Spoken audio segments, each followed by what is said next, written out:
Hello, everybody. I am Chris Paco. And I'm Jeff Cameron. And this is another podcast, Valley Sunday. So here we are, Monkees episode 10. This is Here Come the Monkees - The Pilot. Yes. Directed by Mike Elliott, written by Paul Mazursky and Larry Tucker. Yes, indeed. Let's get right into it. Yep. So, actually, no, let's not get right into it. No. Let's think about this. This is the pilot, and it's quite different than the rest of the show. Some of the bones are there. This is Davy and a chick. Yeah. And there's running around. Yeah. Those elements are present. But there's definitely certain things, even about the look itself, the formula for the show, and what exactly the guys do and say. Yeah. It's still getting worked on, which is probably exactly why it was not the first episode aired, and it's the 10th. Yeah. So they could kind of like bury it a little. You get to know the Monkees as fully developed characters, but then they just kind of sneak this on. Yeah. I also find with this one, though, it is a better pilot about a band than the first episode was. That's true. They get right to it. Yeah. You know they're a band. Yeah. It's all about them being a band. Well, it has the unrelated cold open thing where they're beating the crap out of Davy. Yeah. Mazursky, the man on the street interview thing. Yeah, the very, very start. Again, it's another one of those, you don't know what kind of show this is going to be. It's just a little interview happening with Mazursky and Tucker. The guys who wrote it or put themselves in the show, apparently. Yeah. The cold open thing happens, but then it is about a band. The whole episode, essentially, is like this band has to play this thing and da-da-da-da-da. Yeah. So anyway, so it opens up, and I think with this cold open, they were going to throw the person off. Yeah. Someone's turning it on, because, they're being crazy. It's 1966. Like, let's do a man on the street interview, but then we're going to break it by having someone come in and, prove it all wrong. The thing they're talking about is going to happen right there. Yeah. Yeah, put you right on the spot. So anyway, what we're talking about is the guy has a man on the street interview talking about violence in the streets, right? Yep. And he's like, what would you do, sir? He's like, you'd have to stop it. You'd have to get involved. You'd have to, make sure this can't go on. Yep. And then the four Monkees barge in, beating the crap out of Davy, like you were saying. Won't some innocent bystander please help me? How about you, sir? And he points to the guy doing the interview, who then runs away. Yes. And helps an old lady across the street, and then she charges him for it. He gives her, it's 15 cents. He gives her $1, and she has a chained belt and pumps the change out. Uh-huh. And you can see like them rock the film back and forth. Yep. She pumps the change out. Yes. Yeah. But that's just a weird little standalone sketch thing. Yep. And that's the last we hear about that. Any of the, well, the people, everybody appears later on at the party, but yeah. otherwise, it's this odd little opening thing. Yeah, it's a very weird thing to open the show. I guess where it falls in line with the show as episode 10 is just kind of funny, and you kind of, what are their antics? Those Monkees antics. But that gives you the impression it's a show. It's like Punk'd or something, where these guys go around embarrassing people publicly. Yeah. Like, what's the setup of the interview and them happen to be? Who knows? It's a strange. That's what it is. Concept. To begin with. It's ridiculous. So now, intro. Boom. And it opens with the boys in a record shop, apparently, right? Talking to Rudy, who's their manager. Yes. Who is also in the group of people for the man on the street interview. That's right. Which is kind of funny. So do you think that's actually okay? Do you think Rudy, their manager, knew this was going on, told them to interrupt this thing, so the thing on the news would be about this band doing this thing, and it would be free publicity for the band, and that's why Rudy was in the crowd? Maybe, but how is it free publicity for the... Because they interrupted this thing, and people are going to talk about it. Like, did you see this thing where these kids called this guy out, and he ran away? Yeah. And people be like, hey, by the way, we're in a band. Cause they got to sneak the band part in somewhere. Somehow. Who knows? Rudy's not a good manager yet. He's immediately fired, apparently. Well, he proves it instantly when he tells them that they're playing a Sweet 16 party for an old Marine buddy, and they're like, Charlie Russell and I were in the Marines together, and it's his daughter's Sweet 16 party next week. You must be joking. Sweet 16 party, and they are not stoked to be doing it. Nope. And then he tells them it can open up a lot of doors, parentheses jerk off motion, because that's what you get told when no one can pay you. Yep. And they want you to do something for free. Yep. Like, trust me, I know this. That's how it goes. Uh-huh. And then he says it's also $150. And then they all change their tune. Like, literally. When you were sweet. I'd be thrilled to get paid $150 in 2019 Man, to go play a show. No doubt. I remember when we were in a band, a punk rock band, whatever. We played a show. We got paid $100, and I can remember our guitar player Lloyd getting paid, and he looked over at me and mouthed the words $100, and I was like, "Oh my god!" So 1966. Hashtag making it. We made it that night. Well, yeah. So $150 in 1966 for a Sweet 16 party. Yeah. That's one last thing about Rudy there. We never see him again, but he is played by Bing Russell, Kurt Russell's dad. And Bing Russell was also a Hollywood kind of, he was on Bonanza. He was in a lot of movies, a lot of cowboy stuff. And he owned the Portland Mavericks.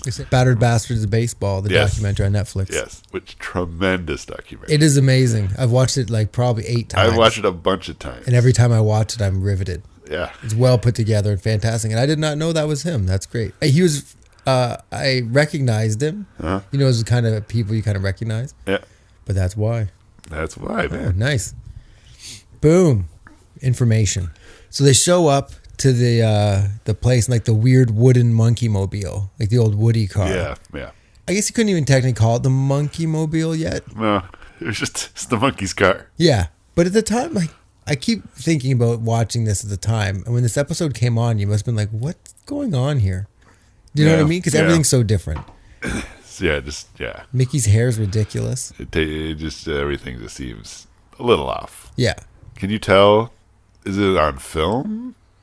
I think the rest of the show is shot differently or something? Because it's something weird, extra filmy about. They might have had to shoot it on like 16 millimeter because it was a pilot or something like that. Maybe because it just doesn't. Something's off. Something's not. Yeah. Yeah. Yeah. The production value isn't there because they don't quite have the production value yet. Yeah, that's true. Right. Because I had to sell that to get better. True. So, and one thing you can notice is when they pull in with that wooden Monkeemobile, Davy's holding the door closed with his hand out the window. Car. Yeah. In that weird way, he kind of feet first out of the car. Yeah. What the? Weird little jockey move. The lads roll up. Yeah, they get in the place, and there's another band there trying out. Sven Hellstrom and the Swedish Rhythm Kings. Legends. Yeah. And Vanessa complains to her dad that he'll never let the Monkees play. I don't even know why you called, Rudy. You're not going to let the Monkees play at my party. She only wants the Monkees to play, but for some reason they're running these other bands through the paces. Dick move. Totes. So the boys show up. Davy instantly falls in love. And the sparkly eyes happen. Again, scratched into the film, which is crazy. And the boys set up to play while Vanessa's dad whines about it. Monkees, you say? Yes. There is something primitive about them, Vanessa. His dad's a total dick. For real. He almost looks like a low-budget Hugh Hefner. Like if he's Hugh Hefner's cousin. Kind of, yeah. But it's just me. Are all these dads like 60 something? These teenage daughters. Yeah. Well, they're all out in the wars.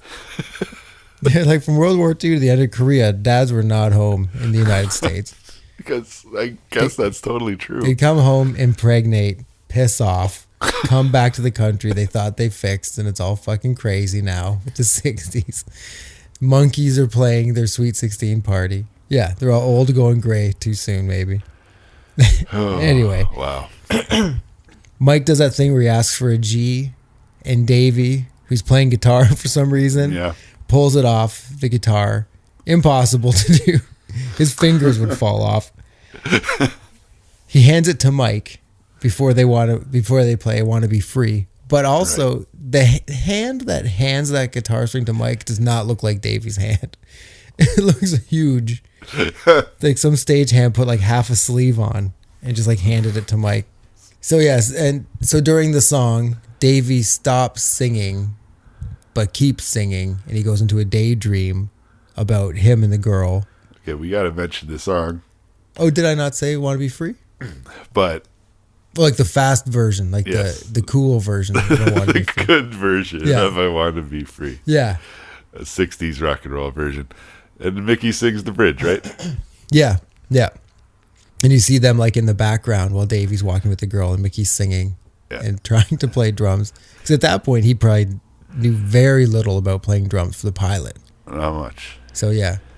But also, okay, we have to address this thing. It's the girl's Sweet 16 party coming up. Yeah. She's not even 16. No. And Davy just rolls into town and is just like, I'm in love with this 15-year-old this week. And it's very strange. We don't know how old Davy's supposed to be. 19 at the youngest, I think. Okay. Either way. But again, all these dads are old. So maybe that's just the way it was. Right? Different times. So anyway, he pushes her in a swing and then she pushes him in a swing. Oh, one point when they're running through the park, right? Yeah. She has a huge mud stain I seen that. down the back of her pants. Yeah. Like she wiped out at one point during the day. Oh man, I wish that was in the romp. Like she slid into third or something. Yeah. Maybe that was a part of a romp. Maybe taken out. A romp gone bad. They must have just been like, no one will notice. Don't worry about it. Yeah. But now because we'll shoot from way over here. Yeah. You won't be able to tell. But I wonder if I didn't notice that before. No. We're watching on Blu-ray now on a huge television. It's extra there fancy. It is. Everything's just visible. So yeah, Mike puts Davy into like the strength game where we hit the mallet thing and it goes up to the bell. Yes. Which opens up the intro for the show when Davy bonks against for this season. The bell. Yeah, just for the season. Davy shoots an apple off of Mickey's head. Right? Gun. Right there. The gun. Gun shows up. And they play on the merry-go-round. And at one point in the mirror, you can see the crew filming them as it zips past. Uh-huh. Yeah, you can see the sound guy and stuff, which is kind of fun. I always like seeing that stuff. It's kind of neat. At one point on the merry-go-round, she lassos Davy, like violently. Like she almost pulls him out. The look on his face. He's instantly like, I want to be free of this person because she doesn't know. I'm delicate. I'm not Nesmith. Can't treat me like this. Dad reluctantly hires the Monkees. I never thought I'd betray my country club this way, but you're hired. And then Vanessa falls further into love, and Davy starts to freak out. It's getting too intense for him. So then they cut to this weird shot of Davy with a black background, and he's just like, I never want to see you again. Which is kind of out of nowhere. And she disregards it entirely. And she's just like, how about tomorrow night? But I thought you had to study for your history final. Dad opens up the door, and then he says, I hope this isn't the start of a trend. Mm-hmm. Right? And then back at the monkey pad, Davy's getting ready for a date, and there's a mace on his dresser. Like the ball. The spiky ball thing. Yeah, for some reason. And Mike throws a dart at a poster, and it's a Beatles poster, and he hits Ringo right in the face. Yeah. Which is very odd. Ballsy. Yeah. What a move. In the pilot. Yeah. I feel... The Beatles was still really new. And that had something to do with it too, though, because... Like your old news, the pilot, they were on Sullivan like a year and a half ago, maybe. Maybe, You know, so it's... Yeah, they ain't put out Sgt. Pepper. They're not the Beatles quite yet. Yeah, it's true. Beatles for Sale isn't even out yet.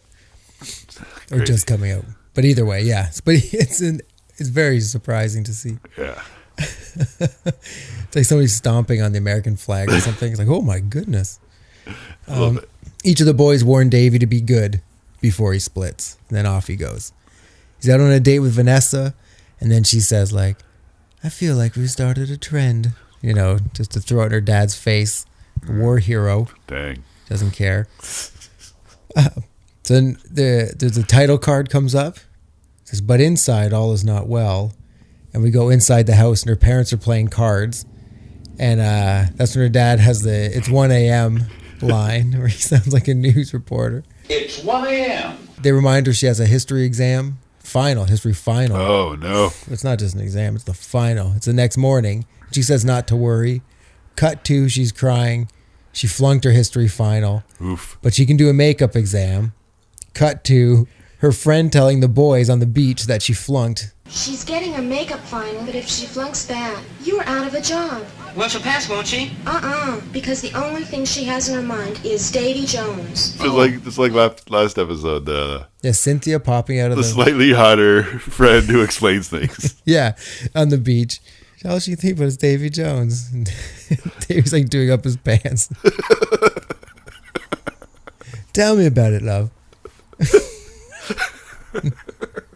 Also, where Mike is standing there in the double denim. I was just about to say, yeah, like yes. Micky and Davy are in swim trunks. Peter's in a long sleeve t-shirt and a Speedo.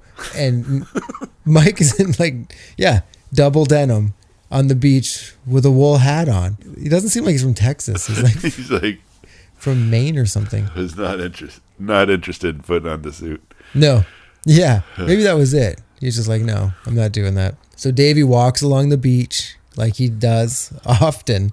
And now the slow version of I Want to Be Free is playing, the sad version. Yeah. As he walks around and thinks about the last time he lost his jacket and the time he had to win a horse race. And all the other times he's thought about things on the beach. I guess suppose in canon, this all happened before. So this establishes him with the jacket. It's true. And the beach and everything. And walking around dressed like Mowgli on the beach. So he goes back to the monkey pad and he contemplates. And Mike shows up and asks him what's up. Very tender Mike coming in.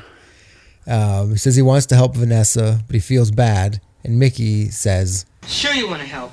I want to help Peter too, but I can't. It's bird brain." Mike says that they should help her, and he declares a board meeting, and they end up in a boardroom dressed in suits. Yep. Which is, I thought it was technically the first fantasy kind of sequence with them. And it might be, like in pilot-wise. Yeah. Right. Yeah, there's a little low-budget fantasy scene where they don't really have to do much to change the setting. Yeah. Davy asks how that he can help because her dad won't even let him in the house. And they say they just need to get her out of the house. Technically, first Monkees ruse. Yeah. They work up at the gift shop. They say thanks for giving this donation to the gift shop. Okay. I don't understand that. It's your thrift shop or something. Yeah, but they say gift shop. Maybe that's, I don't know, different times. Yeah. They have this huge dresser type thing. And they carry it out and they put it down and they open it up and Vanessa's inside of it. Done. Yeah. They're very strong. They're like one hand each on that thing. And there's a live woman in it. That's true. Which is crazy. And did they have the mustaches or no mustaches? I think they had mustaches. Yeah. It was like the disguise. Yeah. Low budget disguise. So very quickly, we had the little monkey fantasy thing with a gavel. Yeah. And gavels show up almost as often as guns in this show. And so they do a little fantasy pastiche thing. And then they also do a little ruse, economically so. Like, between commercial breaks, we got a taste of both of those things to become this staple of the monkey experience. So then we come back from the commercial and her dad is talking to Rudy at the record store and her friend Jill tells him that the boys just want to help her. Do you think Jill is Rudy's daughter or something? Because why is she there? There's that. She's like hanging out with her friend's dad at the record store with the Monkees manager? Yes. But yeah, I don't understand why those threesome are hanging out together. But anyway. Maybe they brought, why would they all be like, they established earlier that the manager and Vanessa's dad are war buddies or whatever. Yeah. So, but they're just hanging out. Maybe they brought her buddy over to say, what's the deal with this chick? Yeah. What's the deal with our daughter? Yeah. What's with your friend? So anyway, then, yes. So twice, Jill gets to explain. She explains the show to the Monkees. Later, she explains the show to the grown-ups. She's at the Monkees at the beach. She's like, all I see about is Davy Jones. She just like walks away and walks to the record store. All right, here's the problem. You gotta let the Monkees play. He's walking somewhere else to some other situation. He just wants you to listen. You just never listen to him. That's her sole purpose. It's like a guardian angel. It just fills you in on shit. For real. You should pick up on yourself. Davy and Vanessa are at the beach, and the 3 dudes are buried in the sand, and they sing a song about history so she can pass her exam kind of thing. When Patrick Henry was in Virginia, he made a speech we all recall. He said to the people of a Charlottetown, united we stand, divided we fall. And they go to the park, stage a shootout with another gun. And so they teach her about Hamilton. Yeah. And with the song and stuff, yeah. They're ahead of that curve, too. Yeah, I think that the play was based off of this part of the episode. Exactly. And then they shoot at people having picnics. And they like blow the shit out of their hands. And everybody takes off. That's something now, if you put on, even as like a funny joke, I don't think people would be down with it. That's not going to fly. No, not at all. So her dad shows up, and they all run away. And Davy's yelling more history facts to her as they run. Oh, yeah. So then it cuts to her. She gets perfect on her history for her teacher, which is it's just a weird scene. Yeah. But she's still bummed out because the Monkees can't play her Sweet 16 party. Yeah. And she tells that to her teacher to let her in on it. Yeah, right? These scenes with the non-Monkees, especially that one, they're shot real close. Yeah. It's like, we don't have a whole set for this. Let's like get in the corner of a blackboard or something. It's a school. Yeah. Yeah. And also the Leave It to Beaver-y kind of feel to it. You know what I mean? Like I don't know, just felt weird. Now there's a teacher on the show. Like there's a lot of people. Yeah. In this around the Monkees. In this episode. Like just taking up space. So we cut to the Sweet 16 party, and Sven Holstrom and the Swedish Rhythm Kings are playing. They got the gig. They're pulling home the Sweet 150 and all that exposure to children. And no kids are dancing, just the parents. Have you noticed that? The kids are all... Oh, I had not noticed that. Yeah, just parents having a good time. The teacher's at the party as well, for some reason. She's talking to the dad, and she says, like, you know, she owes a lot to the Monkees because she calls herself a failure. Essentially, she's like, they succeeded where I failed. And she's so happy about it. For real. So in a way, you ought to be grateful to the Monkees. Apparently, they succeeded where I failed. And it's like, what a weird thing to tell the dad. Like, I'm a totally incompetent teacher, but luckily these other kids, barely older than your daughter, are better than I am. So dad says that he can't permit them to come to the party. Still against them. And Vanessa cries and whines about it again. Because she's only 16 years old. I'm sorry, but I cannot permit them to come in here. But Daddy, they're my friends. Outside, the monkey tried to get in, but security's tight. Like, no monkeys are getting in. He's got a flashlight. Go back inside. Vanessa's crying, and her dad's still being a dick about it. Please, Vanessa, no tears. I want to go home. Just like, let it go. And then Mom starts crying about it. What are you crying about? I see why this guy's so tightly wound. He's always surrounded by crying people. So now the boys scale the wall. Just as the dad asks if the Monkees were there, and the security guy's like, yeah, no, don't worry, I didn't let him in. And now the dad's morose about it, where he just could have said, oh, well, when they do show up, let them in, right? But instead he wanders away to keep the security guard anti-monkey. Yeah. Security guard then sees the Monkees. They flash them like in the prison gear, the black and whites. Another quick fantasy pastiche thing. Yeah, and then Mickey goes crazy. Yep. The first crazy Mickey. And he goes off the rails. And Dad shows up and he says that he wants to talk to the boys, but they take off and he chases them. And this leads to a weird thing. They go to a card room where people are playing cards. And there's like a Western card game fantasy. Cowboy poker thing, yes. Yeah. And Mike wins because he has a chandelier. A chandelier? What's that? A chandelier? What's that? Hold up the gun. Another gun. Points at yet another Three gun. guns. 3 guns in this episode. Start strong, man. Yeah. And he shoots the chandelier. The boys keep running. Dad keeps chasing them, essentially. It's like a romp without the music, essentially. Yeah, there's no song on it. No. There's just little interjections from the grown-ups. Yeah. They hit the ball in a woman's mouth. Yeah. That classic weird and backwards also film. the guard's mouth. Yeah, the guard's mouth. They run into the party. The security guys has them trapped, and then the dad comes in and tells them they're invited. You don't understand. They're invited. Yeah. And the security guard is not happy about this. Not cool. No. Yeah, you could have told me at the gate. You know, for real. I've been running around like an asshole. You sold out, sir. Your country club and yourself. And then the dad says that he's sold out. I'm sold out. And Davy says that for their gratitude, they'll be willing to play. And to get the other band off stage, Mike says that Norway has declared war on Sweden. And then the band leaves because they're all Swedish. Swedish Rhythm Kings. You got to stand up for your country. For real. Against them Norwegians. So the band plays Let's Dance On. There's a man in the ballroom interview, and he's going around trying to talk to people. Vanessa's parents dance, and there's the freeze frame titles. It's like a typical teenager, and then it cuts back to her again, and it just says, "No, a friend of the producers," which is probably exactly what she was. There's a bunch of '60s dancing. Yes, that's exactly what that was. Back then, they just called it dancing. Yeah. And odd boob shots, like just framed boobs dancing at one point. And I was like, well, that's an interesting, okay, I guess so. Yeah, why not? Oh, and then Mr. Tucker and the old lady from the opening, they're there at the party dancing. Yeah, what the heck? Yeah. And then Davy falls in love with one of Vanessa's friends. Of course.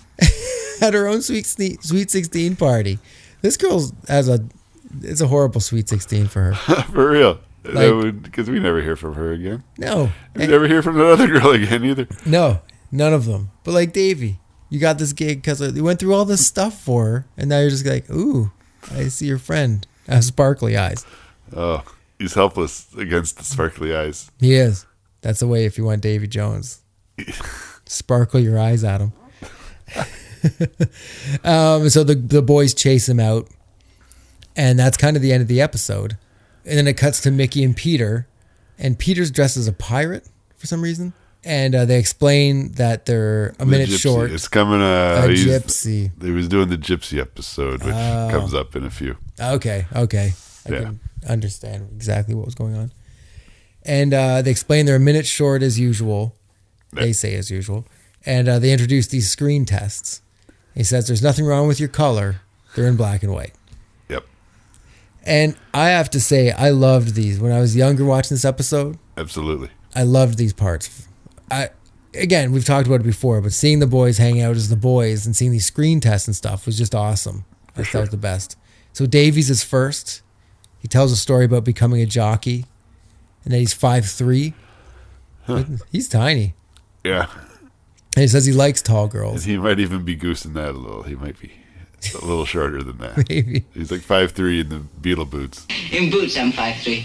But and he says he likes tall girls. I kind of like tall girls, yeah. It's kind of groovy. Which is good, because they're all taller than Davy's going to be. If he went under 5 feet, his pickings would get slimmer. True. And I don't think he knows about slim pickings. Nope. He talks about he has no hair on his face. Right. And I was getting my appendix taken out. And he said, we've got to shave you down. And then you could hear like Rafelson go, whoa. Hold on there, Dave. Yep. But it's pretty funny. Okay, he does a thing at the end where he claps his hands when he laughs. And I remember seeing, and for some reason I thought that was awesome when I was like in grade 9 or whatever. Huh. And it's something I adopted, that like when I laugh, I'd clap my hands. Yeah. And it's something I still do because of Davy Jones doing this. Yeah. Isn't that weird? It was just something I thought was hilarious. And so I started doing it, and I still do it. So that's Davy's little part, which I think is good. It is. And then we cut to Mike, him coming in, wearing the wool hat. So it was like, that was like a Mike Nesmith thing. It wasn't something they gave him. Yes. Came in, wool hat. It was Mike Blessing. My name is Michael Blessing. No, I want to hear the truth. No, that's it. I'm telling you, it's a pseudonym. It's almost the most natural, funny Mike ever is.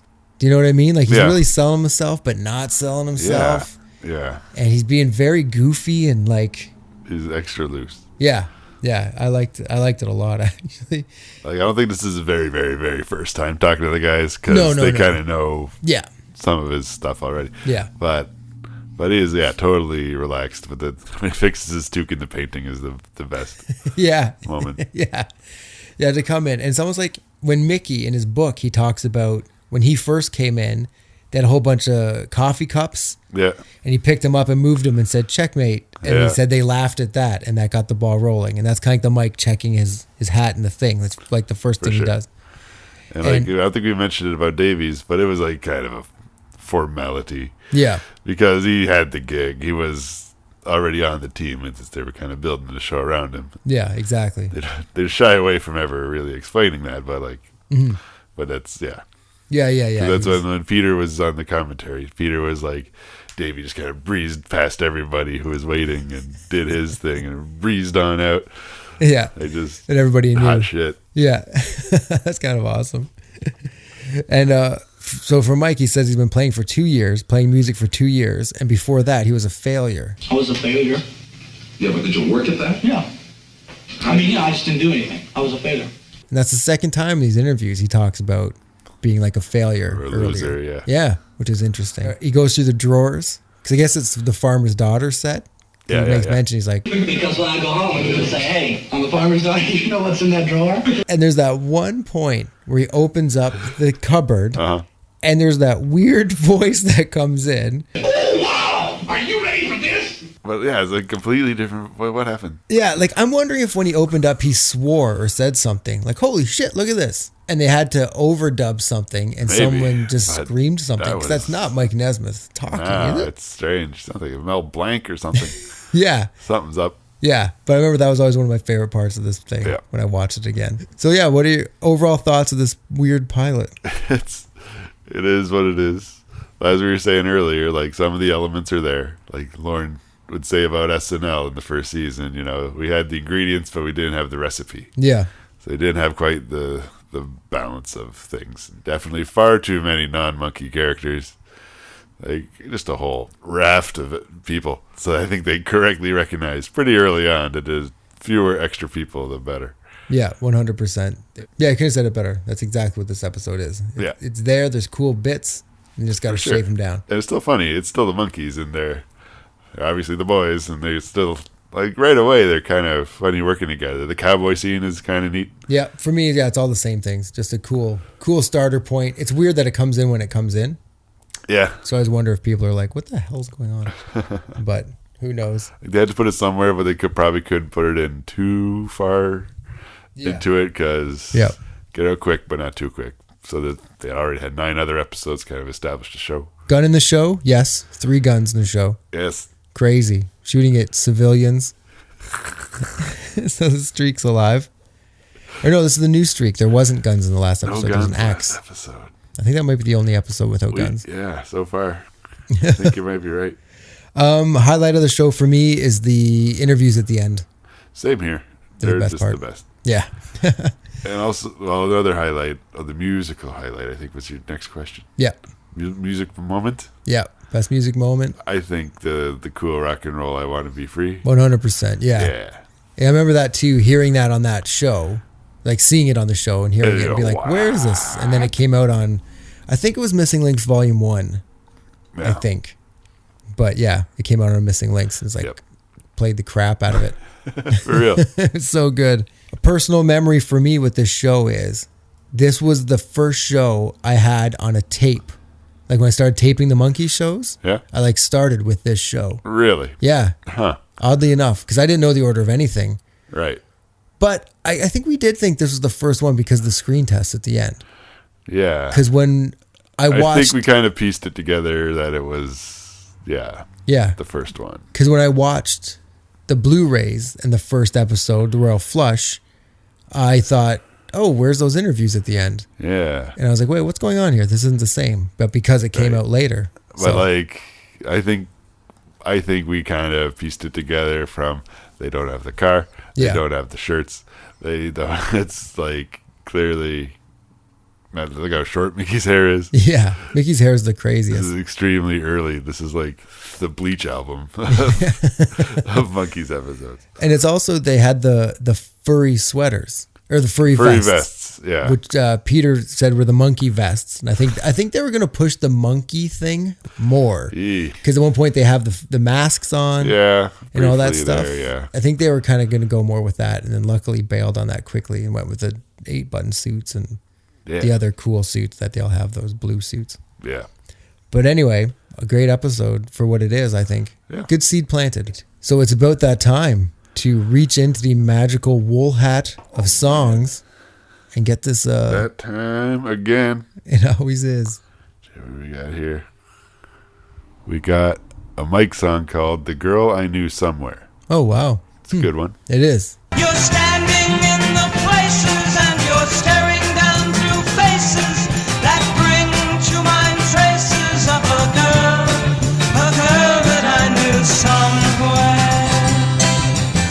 I love this song. Written by Michael Nesmith, sung by Micky Dolenz. I think they had Micky sing it because anything sounds a little more commercial with Micky singing it. Yeah, true. It came out as the B-side to A Little Bit Me, A Little Bit You. It's the first song that they recorded the instruments for themselves. So it's like from the Headquarters era, even though it's not on Headquarters itself, but it's the B-side. And it's seems kind of a fan favorite-y kind of song. Mm-hmm. I think a lot of people like this tune. Probably a lot due to how much Monkee involvement there is in it. Yeah. The Mike and Micky blend. And I love the song. It charted at number 39. Wow. Little Bit Me, Little Bit You went to number 2. Number 2, eh? Yes. Wow. But his B-side went to number 39. And you have thoughts about the lyrics of this song? There are some weird ones. My fingers are still burning from the last time. My fingers are still burning from the last time. They're like playing with fire kind of thing? Well, you see, because earlier in the song, he just couldn't put his finger on what it was. It says to me, watch out, don't believe her. And then he put his finger on it. Good callback. And it burned him. Oh. Like, this is a excellent Mike Nesmith songwriting trick yeah, right there. That is good. Nice. So that's a big song for me, all right, personally. I'll let you throw it in then. You can whittle it down. Well, I definitely go top 10 with it, right? I go top 10 for sure. Yeah. There's so much Mike near the top of this list. Yeah. We're clearly biased, and I guess to be like, is this better than you? You just may be the one? I don't know. Yeah, see, it's tough. Yeah. What's beneath You Just May Be the One? Valerie. Pop it in there? Yeah. Yeah. Go for it. So there we have it. The new number 5 Ooh. is The Girl That I Knew Somewhere, which means number 4 is still You Just May Be the One. Number 3 is still Listen to the Band. Number 2 is still Circle Sky. And number 1, long title, Do I Have to Do This All Over Again? Amazing. All right. Pass me over the hat. Good thing is the hat's getting lighter. A little bit. It's every a gradual time we take out a tiny sure. piece of paper, I'm like, I feel a difference. Reaching in, pulling this one out. I'm Not Your Stepping Stone. Ooh, a class. It's a class? It's a class. You put a Rose City reduction on classic? I'm not your stepping stone. You're trying to make all right, so for me, Stepping Stone was my first Monkees favorite song. Oh, yeah? Like when I started watching when I was like a little kid, like in grade 5 or something. I remember Stepping Stone blew my mind. And that was my big thing with Stepping Stone. It was one of the first ones I learned how to play. Yes, definitely. Yeah. I have vivid memories figured out how to play Stepping Stone. Yeah. Definitely a good guitar riff. I think that's also one of the ones we recorded VHS style. Yeah. On, singing that one. Ugh. And it's amazing. I'm sure it is. If any of those go on YouTube. Oh, no. I'll just put them on. You'll be mentioned by name in my suicide note. When I was looking up setlist.com, I'm Not Your Stepping Stone, it says it's a cover song of Paul Revere and the Raiders. Revere and the Raiders, yeah. So, yeah, they had recorded it earlier in the same year. And so, like, it technically appears to be a cover song. Yeah, it's crazy. How about that? So what's our number 10 song? Our number 10 song is As We Go Along.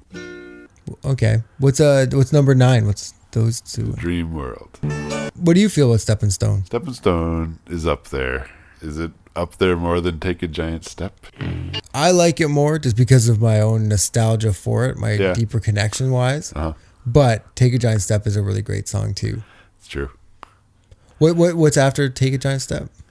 I love you better is above Take a Giant Step. Let's go in between there, I'd say.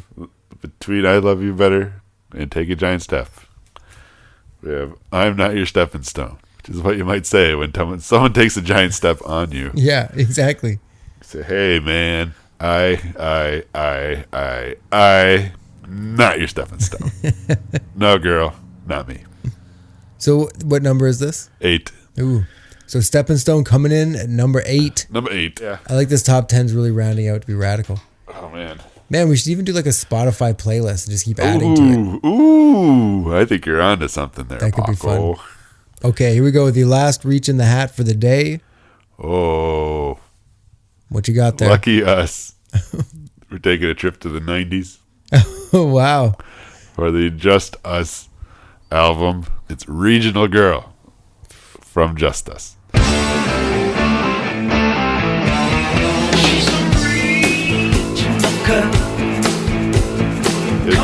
First of all, for those who don't know what the Justice album was, in the mid-90s, the boys got back together, all 4 of them, played all the instruments, wrote all the songs, and made a record. And made a movie. And a little TV movie thing. Yeah. In the Monkees, the MCU. Yeah. Continuity. And it was a heck of a thing. Because this is exactly around the time where it would be a dream come true if something like this happened. If the Monkees got together, including Mike, and made the tunes again, and made a little show again, wow, wouldn't that be cool? And they did it. And it is what it is. Yeah. This song is indicative of the whole project. The spirit is there. Micky's, once again, giving her. Yeah, I was going to say that. He really gives her hard, like, for real. Full on Micky. He says bitch. Twice? Yeah, 2 times.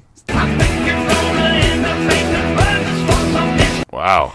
It's the weird rock out Monkees. Like the rock and roll distorted guitar, just like dad bod tryhards. Yeah. At this point. Yeah. They delivered what we wanted. And just because it's not super amazing, that's not the whole point. They're doing it.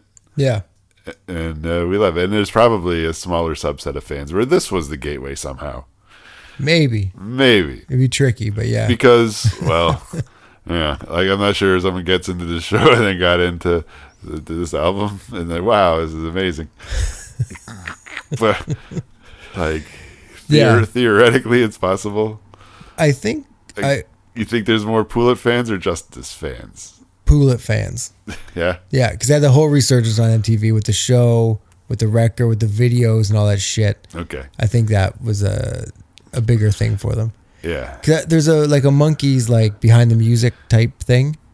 Maybe just behind the music. Yeah. And it was with this, Mike came back and they were all in, but they did like a show or something and it got super bad reviews. And then Mike was just like, I'm done. And just bailed and just went off. This. Yeah. The bad reviews for the record, I think, also. Yeah. And so I think that was kind of, so that's why with Justice, I'm like, if somehow it could have been better or whatever. Yeah. They could have stuck around as like the 4 of them to do more with the 4 of them. But because it stumbled out of the gate or whatever the heck happened, Mike just was like, no, I don't want to do this. And then I thought that was it. And then with the Mike and Micky show that came around. That was wild. That was crazy. I couldn't believe it. Yeah. But anyway, we've talked about that on prior podcasts. For real.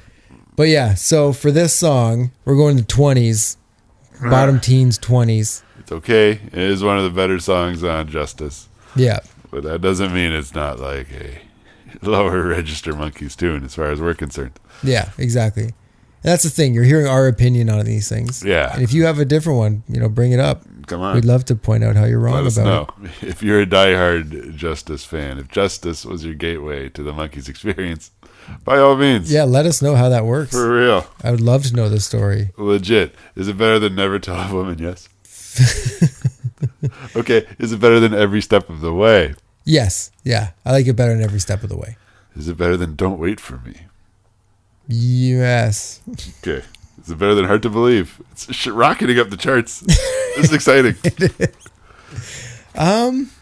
hard to believe. It's hard to believe. Oh, yeah. It's better than Hard to Believe. Ooh, but is it better than Let's Dance On? Ooh. I'll say no just because of the Let's Dance On was on the show and stuff like that. Yeah, okay. Like, it's not a song I love by any means. But that's pretty impressive race by a regional girl. Out of the top 20. I mean, out of the 20s into the teens. Look at that. What number is it? Our new number 18 is Regional Girl. Boom. So that's that. There we go. A new list, a new top 5.